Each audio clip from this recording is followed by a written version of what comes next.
Good morning students, welcome to my YouTube channel basic concept of physics.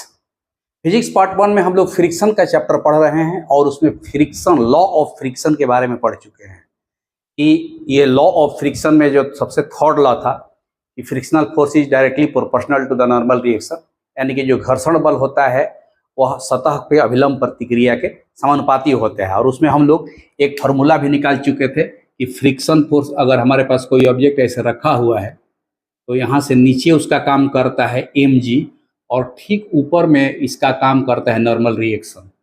अगर इस वस्तु को हम इधर खींच रहे हैं चलाने के लिए तो फ्रिक्शन फोर्स जस्ट दोनों सतहों के बीच में अपोजिट में लगता है और वह फ्रिक्शन फोर्स से इक्वल टू होता है म्यू इनटू आर। ठीक है, तो ये फॉर्मूला हम लोग निकाल चुके हैं। अब इसी क्रम में आगे हम लोग को पढ़ना है कि जैसे मान लीजिए कि ये हॉरिजॉन्टल सरफेस पर इस ऑब्जेक्ट को रखे हुए हैं, तब उस कंडीशन में जो हमारा नीचे mg काम कर रहा है ठीक जस्ट अपोजिट में उसी लाइन ऑफ एक्शन पर रिएक्शन काम कर रहा है। तो इस कंडीशन में तो यहाँ पर स्पष्ट हो गया कि यह r जो है mg के इक्वल में है। यह तब है जब एक हॉरिजॉन्टल सरफेस पर कोई ऑब्जेक्ट रखा गया है तब। लेकिन अब हम लोग को सबसे इंपॉर्टेंट चीज है कि किसी इंक्लाइंड प्लेन हो, मतलब हॉरिजॉन्टल ना होकर के इस तरह से इंक्लाइंड प्लेन हो जाए, उस कंडीशन में अगर वह सरफेस है तो वहां पर किसी ऑब्जेक्ट को रखते हैं, किसी वस्तु को रखते हैं तो उस पर फ्रिक्शन फोर्स क्या होता है, उस पर फ्रिक्शन फोर्स का मेजरमेंट कैसे होता है, या उस पर किसी ऑब्जेक्ट चलाते हैं पुलिंग फोर्स देते हैं तो उस पर एक्सेलरेशन कैसे क्रिएट होता है, ये सारी चीजें पढ़ने को मिलेगी। तो इसलिए आज हमारा टॉपिक का नाम ही है motion on inclined rough surface. अब कल्पना कीजिए कि हमारे पास ये एक हॉरिजॉन्टल सरफेस न होकर के एक रफ ऐसे इंक्लाइंड सरफेस है।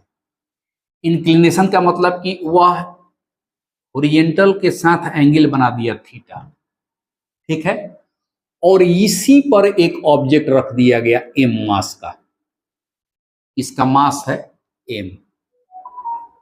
अब उस कंडीशन में इस पर फ्रिक्शन फोर्स का मेजरमेंट कैसे होगा, या इस पर कोई अप्लाइड फोर्स लगता है, पुलिंग फोर्स लगता है, तो इसमें एक्सेलरेशन कैसे जनरेट होगा।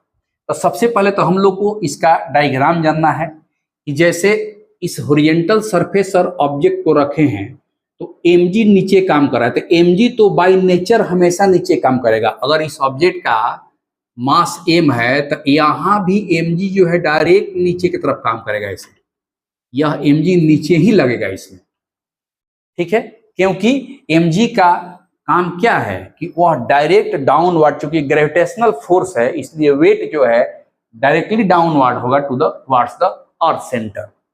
लेकिन यहां पर चूंकि हॉरिजॉन्टल था तो नॉर्मल रिएक्शन mg के जस्ट अपोजिट हो गया। यहां पर तो mg के जस्ट अपोजिट नहीं होगा क्योंकि नॉर्मल रिएक्शन सरफेस को तो रखता है, तो सरफेस तो ऐसे हो गया। तो अब जो है आपका नॉर्मल रिएक्शन का डायरेक्शन ये हो जाएगा क्योंकि सरफेस के द्वारा लगता है, देखिए, तो ये हो गया नॉर्मल रिएक्शन, ये हो गया नॉर्मल रिएक्शन। अब यहीं पर जो हम लोग वेक्टर कंपोनेंट या रिजोल्यूशन ऑफ वेक्टर पढ़े थे उसके हिसाब से इसका कंपोनेंट निकाल लेंगे। कैसे? तो अब तो यहाँ पर r mg जस्ट अपोजिट था तो r इक्वल टू mg लिख दिए, यहाँ पर तो है नहीं। यहाँ पर जस्ट देखिए, यहाँ पर उसके जस्ट अपोजिट में ये कंपोनेंट आएगा इस तरह से। इस कंपोनेंट का नाम क्या होगा? तो ध्यान दीजिए, बाय ज्योमेट्री अगर यह एंगल थीटा है तो यहाँ से जो ये एंगल बन रहा है यह एंगल भी थीटा होगा। आप ज्योमेट्री से निकाल के देख सकते हैं, यह एंगल भी थीटा होगा। तो अब हमको देखना है कि यहाँ पर ऑब्जेक्ट इस फॉर्म में है तो ये जो नॉर्मल रिएक्शन है उसके जस्ट अपोजिट में ये काम कर रहा है।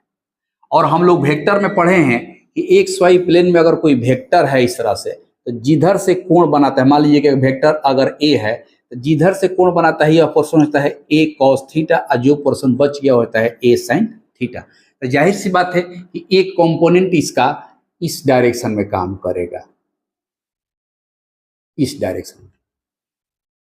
तो अब इस mg का दो कंपोनेंट टूट गया। इस एक्सिस के साथ यह mg एंगल बनाया तो यह हो जाएगा mg cos थीटा और यह हो जाएगा mg sin थीटा। यह सबसे इंपॉर्टेंट चीज है जानना इस प्रकार के टॉपिक में कि जो हमारा mg डाउनवर्ड काम कर रहा है उसके हिसाब से ये इंक्लाइंड सरफेस पर इसका दो कंपोनेंट टूटेगा, और वह कंपोनेंट एक होगा mg cos थीटा, एक होगा mg sin थीटा। अब ये दोनों कंपोनेंट का फंक्शन क्या है इसको आप देख लीजिए। यह mg cos थीटा जो है इस ऑब्जेक्ट को इस सरफेस पर सटा के रखता है, मतलब कि वह नीचे की तरफ खींचे हुए है ताकि उस पर वो सटे रहे, लुढ़के नहीं। और mg sin थीटा का काम है इसको डाउनवर्ड अलोंग द प्लेन, माने कि इस सतह के अनुदिश इसको नीचे की तरफ खींचने का वो काम करता है। वह स्थिति के अनुसार नीचे खींच भी सकता है और नहीं भी खींच सकता है, लेकिन हमेशा यह नीचे खींचने का प्रयास करेगा। ठीक है, तो यह एक कंप्लीट डायग्राम हो गया किसी इंक्लाइंड प्लेन पर अगर कोई ऑब्जेक्ट रखा हुआ है तब। अब यहां पर जो हम लोग देखते थे कि यह जो R था उसको बैलेंस किया हुआ था mg, क्योंकि जस्ट अपोजिट था। अब इस केस में आप देखिएगा कि यहां पर जो R है उसको अब mg नहीं बैलेंस करेगा, उसके जस्ट अपोजिट में एक कंपोनेंट आ गया mg cos थीटा। तो यह कंप्लीट हो गया एक डायग्राम। अब इस डायग्राम में बहुत सारे केस आएंगे, तो केस 1 में देखिए, केस 1, ठीक है। केस 1 में हम देख रहे हैं कि इस पर कोई एक्सटर्नल अप्लाइड फोर्स नहीं, जैसे इस फोर्स को हम लगा रहे हैं उस फोर्स को हम लगाए नहीं है, बस ऐसे ही ऑब्जेक्ट को रखा गया है। यानी कि if there is no external force या पुलिंग फोर्स, है ना, या पुलिंग फोर्स या अप्लाइड फोर्स, हम फ्यूज नहीं करना इसलिए सब वर्ड लिख दिए अप्लाइड फोर्स। यानी कहने का मतलब कि एक्सटर्नल फोर्स कहो तब, चाहे पुलिंग फोर्स कहो तब, या अप्लाइड फोर्स कहो तब, इस ऑब्जेक्ट पर केस 1 में हम यही मान रहे हैं कि कोई एक्सटर्नल फोर्स नहीं लग रहा है। ठीक है, तो जब कोई एक्सटर्नल फोर्स नहीं लग रहा है तब इस बाय द नेचर इस डायग्राम के कारण इसमें दो स्थितियां उत्पन्न होगी, या तो ये लुढ़केगा नहीं वहीं रेस्ट में बना रहेगा, या नीचे की तरफ लुढ़केगा। तो उस कंडीशन में 1 का ए में देखिए, if object is in rest, ठीक है, यानी कि ऑब्जेक्ट रेस्ट में है।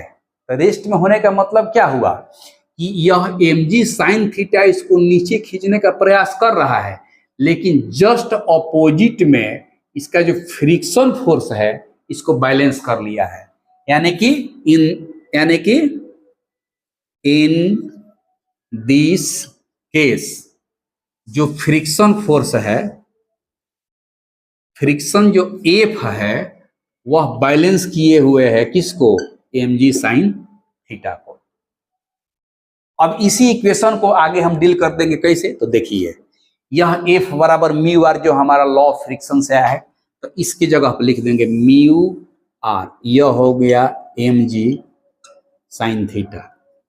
अब म्यू, यहाँ r के बदले में mg लिखते थे, यहाँ r के बदले में क्या लिखेंगे, क्योंकि r को बैलेंस कौन किए हुए है, mg cos थीटा, तो यहाँ हो जाएगा mg cos थीटा, उस कंडीशन हो गया mg sin थीटा। अब देखिए एक इक्वेशन निकल रहा है, mg से mg कट गया, यहाँ पर म्यू इक्वल टू हो गया sin थीटा बाटा cos थीटा, नहीं कितना हो गया tan थीटा। यानी कि इस कंडीशन में जो हमारा कोफिशिएंट ऑफ फ्रिक्शन है वह एंगल ऑफ इंक्लिनेशन के tan थीटा के बराबर होता है। किस केस में, जब रफ सरफेस पर ऑब्जेक्ट रखा गया है इंक्लिनेशन पर, झुकाव पर, लेकिन वह नीचे की तरफ मूव नहीं कर रहा है। इसका मतलब यह हुआ कि नीचे की तरफ बाय नेचर इसको खींचने वाला जो mg sin थीटा है उसको यह फ्रिक्शन फोर्स बैलेंस कर लिया है, मैंने कि दोनों का वैल्यू बराबर हो गया, क्योंकि both are just opposite to each other, इसलिए दोनों का रिजल्टेंट 0 हो जाएगा, यानी कि F equal to mg sin theta.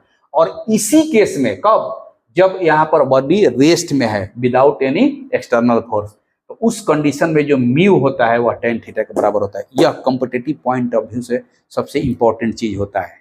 ठीक है, कह देगा कि एक इंक्लिनेशन पर यह ऑब्जेक्ट इस प्रकार रखा हुआ है कि mu equal to tan theta, then object is in rest, object is going downward, object is going upward. तो यह किस केस में होगा? ऑब्जेक्ट इज इन रेस्ट, उस कंडीशन में ये म्यू tan थीटा होता है। या इस कंडीशन में अगर पूछ देगा कि इस ऑब्जेक्ट का एक्सेलरेशन क्या होगा, तो चूंकि दोनों तरफ का फोर्स बराबर है तो रिजल्टेंट फोर्स तो उस पर कोई लग नहीं रहा है, रेस्ट में है, तो जब रेस्ट में है तो उसका एक्सेलरेशन 0 होगा। या इधर से पूछेगा कि म्यू एक इंक्लिनेशन में रखा हुआ है इस प्रकार की mu equal to tan theta, then the acceleration of the body is, तो सीधा सीधी हो जाएगा आंसर 0, क्योंकि यह कब होता है? जब ऑब्जेक्ट इज इन रेस्ट। ठीक है, अब इसी में मान लीजिए कि यह रेस्ट में नहीं है, इस फोर्स के कारण नीचे आ रहा है। इसका मतलब यह हुआ कि इसके ऑपोजिट में जो फ्रिक्शन फोर्स लग रहा है उससे यह फोर्स बड़ा हो गया, फ्रिक्शन कम हो गया। तो जब यह नीचे आना शुरू होगा तो उसमें एक्सेलरेशन पैदा हो जाएगा। तो वो कैसे होगा? तो सीधा सीधा इस पर रिजल्टेंट फोर्स निकालना है। तो ये केस हो गया। अब केस बी, इसको हम मिटाते हैं, क्योंकि कोई एक्सटर्नल फोर्स जब नहीं है तो इसका बाय नेचर नीचे ही आना है, ऊपर तो जाएगा नहीं, क्योंकि नीचे की तरफ by nature mg sin theta लग रहा है। तो इसी केस में B, if object is going downward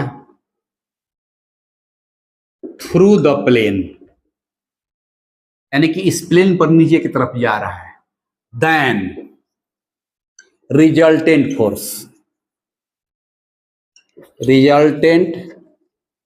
अब इस पर रिजल्टेंट फोर्स कितना लगेगा?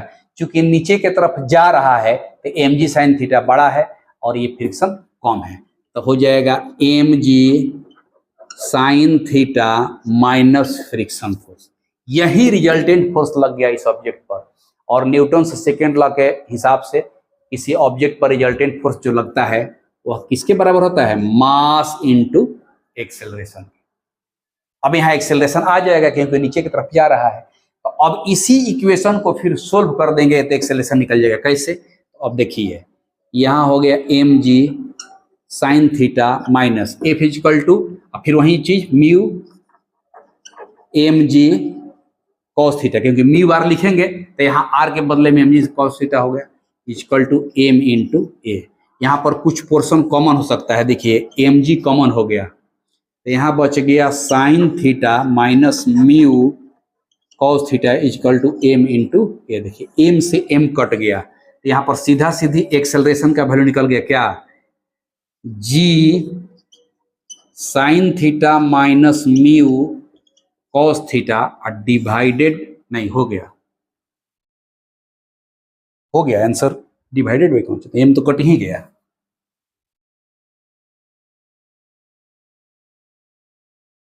तो यहाँ पर mg कॉमन हो गया तो sin theta minus mu cos theta equal to m into a, तो m से m कट गया, g sin थीटा माइनस। अब एक तरह से समझिए कि अगर वह by nature downward through the plane आ रहा है तो उसका एक एक्सेलरेशन निकालना होगा। सीधा सीधी एंगल का दिया रहेगा वैल्यू, म्यू का वैल्यू, चूंकि सरफेस रफ है तो उसका कोफिशिएंट फ्रिक्शन दिया रहेगा, इसमें भर देना है, वह एक्सेलरेशन निकल जाएगा। क्लियर? तो यह दो केस कब हुआ? जब there is no external force pulling और pulling force applied on this. ठीक है, तो यहां पर एक केस में दो सब केस निकला। अब फिर यह केस चेंज होगा कि जब इस पर कोई एक्सटर्नल फोर्स लगे। एक्सटर्नल फोर्स लगने का मतलब कि या तो इसको हम ऊपर के तरफ ऐसे खींचेंगे अपवर्ड थ्रू द प्लेन, या नीचे के तरफ भी हम खींचेंगे डाउनवर्ड थ्रू द प्लेन, तो उस कंडीशन में उसका एक्सेलरेशन क्या होगा वह अगले टर्म में, अगले वीडियो में उसका एक्सप्लेनेशन देंगे। तो यह इंक्लाइंड प्लेन का केस 1 हुआ, जिस पर कि ऑब्जेक्ट को फ्रीली रखा गया है, इस पर कोई एक्सटर्नल फोर्स खींचने के लिए ऊपर चाहे नीचे काम नहीं कर रहा है। तो उसमें दो सब केस हो गया, या तो ऑब्जेक्ट रेस्ट में रह जाएगा इस सरफेस के कारण, रुखड़ा होने के कारण, या object by the nature downward through the plane आएगा। तो दोनों कंडीशन में एक्सेलरेशन आपका पता चल गया। तो अगले क्लास में जब पढ़ाएंगे तो अब इस पर लगाएंगे if there is an external force या external pulling force on the object, तब उस कंडीशन में उसका एक्सेलरेशन क्या होगा। यह जो टॉपिक है बेसिकली है 11th क्लास का, 11th क्लास में पढ़ना है। और इसका व्यापक स्तर पर नीट और जेई में जो बच्चे बैठ रहे हैं उस पर आधारित ये क्वेश्चन आता है। तो जो इस कॉन्सेप्ट को जानता है उसका 1 मिनट से कम समय में बन जाएगा। कॉन्सेप्ट क्लियर नहीं रहेगा तो वहीं पर दिक्कत होता है। इसलिए इस तरह के कॉन्सेप्ट को आप लोग क्लियर करते रहिए, बेस बुक को पढ़ते रहिए और अधिक से अधिक न्यूमेरिकल, इस पर जितना हो जाएगा तो न्यूमेरिकल बताएंगे तो आपको पता चल जाएगा कि कितना ईजी में न्यूमेरिकल बनता है। अब अगर आपको ये टॉपिक अच्छा लगा और अब चैनल पर आप नए हैं तो चैनल को सब्सक्राइब कीजिए, लाइक कीजिए और शेयर कीजिए। नमस्कार।